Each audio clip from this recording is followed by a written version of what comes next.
মার্কিন president Donald Trump আবারও কংগ্রেসের ওপর চাপ বাড়িয়েছেন ভোটার আইন পাশ করার জন্য। তিনি বলেছেন, রিপাবলিকানদের সমর্থিত একটি ভোটার আইন পাশ না হওয়া পর্যন্ত তিনি অন্য কোনো আইন বা বিল স্বাক্ষর করবেন না। আসন্ন নভেম্বরের মধ্যবর্তী নির্বাচন সামনে রেখে ভোটার যোগ্যতার নিয়ম আরও কঠোর করার দাবিতে ট্রাম্প প্রশাসনের এই পদক্ষেপকে নতুন রাজনৈতিক উত্তেজনা হিসেবে দেখছেন বিশ্লেষকরা।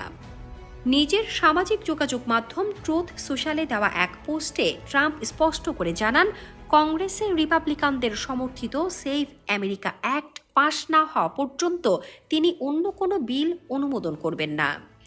সেভ আমেরিকা অ্যাক্ট ইতোমধ্যে রিপাবলিকান নিয়ন্ত্রিত প্রতিনিধি পরিষদে পাশ হয়েছে, তবে সিনেটে বিলটি পাশ করা কঠিন বলে মনে করা হচ্ছে।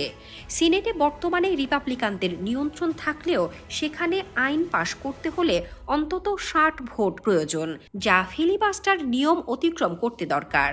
ফলে ডেমোক্র্যাটদের কিছু সমর্থন ছাড়া এই বিল পাশ করা প্রায় অসম্ভব বলে মনে করছেন রাজনৈতিক বিশ্লেষকেরা। প্রস্তাবিত এই আইনে ভোটার হিসেবে নিবন্ধনের সময় নাগরিকত্বের প্রমাণ বাধ্যতামূলক করার কথা বলা হয়েছে। একই সঙ্গে কোনো নির্বাচন কর্মকর্তা যদি প্রয়োজনীয় নথি ছাড়া কাউকে ভোটার হিসেবে নিবন্ধন করেন, তবে তার বিরুদ্ধে ফৌজদারি ব্যবস্থা নেওয়ার বিধানও রাখা হয়েছে। সমর্থকদের মতে এই আইন নির্বাচনী ব্যবস্থাকে আরও নিরাপদ করবে।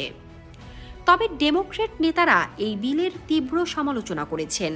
সিনেটের ডেমোক্র্যাট নেতা চাক শুমার বলেন, এই আইন যুক্তরাষ্ট্রের বহু মানুষের ভোটাধিকার সীমিত করতে পারে।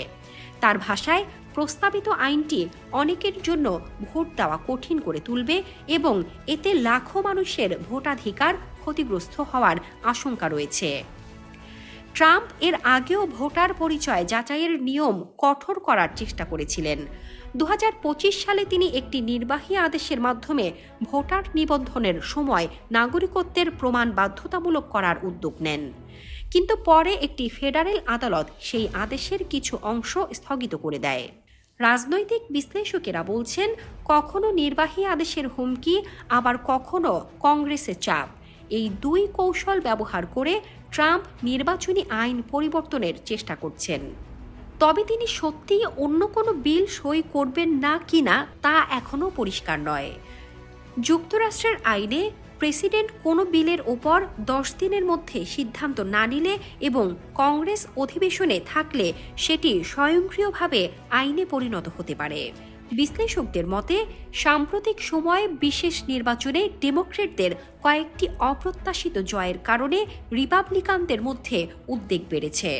আগামী মধ্যবর্তী নির্বাচনে প্রতিনিধি পরিষদের নিয়ন্ত্রণ পরিবর্তিত হলে ট্রাম্প প্রশাসনের বাকি সময়টি আরও জটিল হয়ে উঠতে পারে বলেও মনে করছেন তারা।